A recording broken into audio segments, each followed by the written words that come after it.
Perdagangan Bitcoin di bursa kripto Bytmart telah dihentikan lebih dari 1 bulan. Kemudian bursa Bansa telah menarik dukungannya.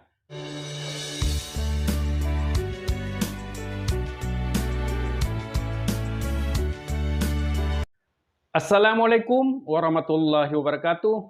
Berjumpa kembali bersama Halwani Studio. Welcome to my channel. Apa kabar saudaraku semua? Tentu kabar baik bukan?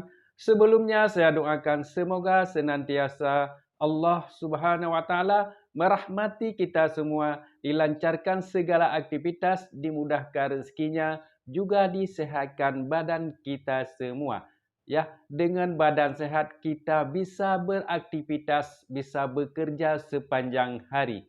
Saudaraku, pada episod ini kita masih membahas seputaran Pi Network. Hari ini kita mengabarkan kabar yang menyedihkan, yaitu Bansa cabut dukungan dari Pi Network. Dengan mundurnya bursa Bansa, banyak komunitas Pi Network kecewa, ya, menyedihkan. Tapi bagi pengguna setia Pi Network yang sempat berharap besar terhadap masa depan proyek ini, yaitu Pi Network, beberapa kabar belakangan mungkin terdengar seperti petir menyambar di siang bolong. Ya, perdagangan Bitcoin di bursa kripto Bytmart telah dihentikan lebih dari 1 bulan. Kemudian bursa Bansa telah menarik dukungannya. Dengan dua bursa ini berhenti mendukung Pi Network, pukulan telak bagi para komunitas Pi Network. Ya, berdasarkan laporan, alasannya cukup teknis, yakni menunggu persetujuan Know Your Business dari tim INTP agar swap koin bisa dilanjutkan. Ini bursa Bytmart, ya, yang menunggu KYC dari tim inti, ya. Tapi buat sebagai trader, penjelasan itu seperti janji yang digantungin, ya. Gak jelas kapan bakal ditepati karena core team belum memverifikasi KYB Bytmart tersebut. Tapi bursa Bansa jelas-jelas menarik dukungan dari Pi Network, ya. Tanpa dukungan bursa besar, CoinP terjebak disudutkan, katanya, ya. Di sisi lain, Bansa salah satu penyedia layanan pembayaran kripto yang cukup sering digunakan untuk pembelian aset digital secara langsung, tiba-tiba mencabut dukungannya terhadap koin Pi. Tidak ada pengumuman ataupun klarifikasi panjang. Tahu-tahu opsi Pi hilang dari platform mereka. Ya, banyak pengguna merasa seperti baru sadar kunci pintu mereka sudah dicabut. Ya, tidak bisa masuk lagi ke bursa tersebut karena sudah ditutup, ya, untuk Pi Network. Sekarang kita berada di luar, ya, tidak bisa memperjualbelikan koin Pi kita di bursa Bansa. Lebih lanjut lagi, tekanan terhadap koin tersebut makin terasa lantaran belum adanya dukungan dari bursa-bursa raksasa. Tanpa dukungan infrastruktur skala besar, bagaimana mungkin ekosistemnya bisa tumbuh secara alami?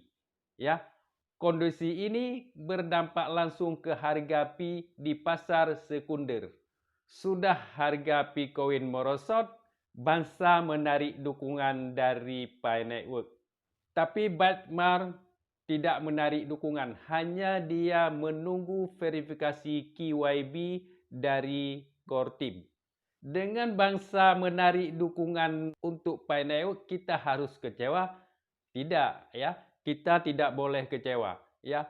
Masih banyak bursa-bursa yang lain yang mungkin akan bergabung dengan Pi Network, ya.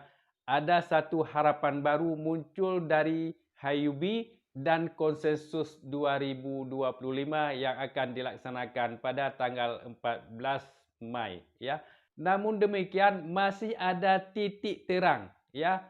Huobi, salah satu bursa global ternama, memberikan sinyal akan mengumumkan suatu terkait PAI.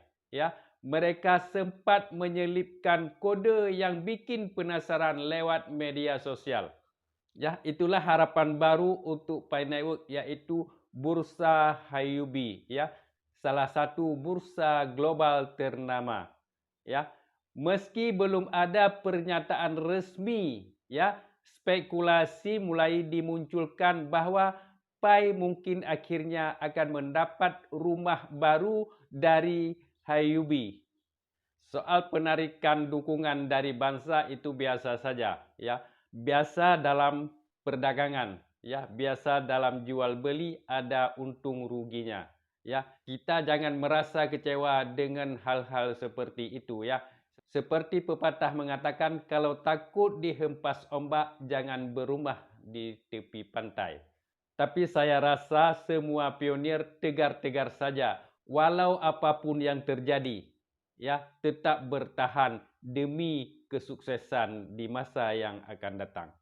Kita perlu bertahan karena Pi Network ini sudah nyata, sudah dibuka open network, hanya menunggu saja nilai yang tinggi. Ya, kalau memang kita perlu uang dari sekarang sudah bisa kita perjualbelikan, ya. Tapi ini merugikan diri kita sendiri. Ya, kita tunggu penyelesaian yang dilakukan oleh Kortim. Ya, apalagi bulan Mei ini tanggal 14 ada pertemuan khusus, ya, yaitu Konsensus 2025 yang dihadiri oleh Nicholas Kokkalis dan investor-investor lainnya. Kita akan menambah optimisme. Pi Network dijadwalkan akan tampil di acara blockchain bergengsi konsensus tersebut, ya. Pendiri proyek ini, Nicholas Kokkalis, akan menjadi salah satu pembicara bagi komunitas Pi. Ini bukan sekedar kehadiran biasa. Kehadiran di panggung besar itu bisa jadi pembuktian besar proyek ini tidak hanya hidup dalam mimpi para penambang, tetapi benar-benar sedang membangun arah masa depan yang lebih konkret. Ya, namun tentu saja harapan tidak cukup untuk menggerakkan pasar. Ya, investor butuh kejelasan. Ya, saat ini semua mata tertuju pada tim inti Pi dan acara besar yang akan datang. Jika momentum ini tidak dimanfaatkan dengan langkah nyata, bukan tidak mungkin kepercayaan komunitas akan menguap. Ya, sedikit demi sedikit dunia kripto seperti yang kita tahu bukan tempat yang sabar menunggu terlalu lama. Kita sudah 5 tahun sabar menanti kenyataan ini.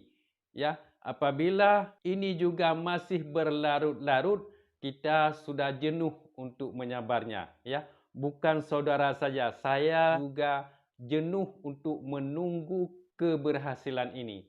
Ya, tapi apa boleh dikata, bukan kita yang memegang kendali. Ya, hanya kita berharap agar koin Pi ini benar-benar nyata, benar-benar harganya tinggi.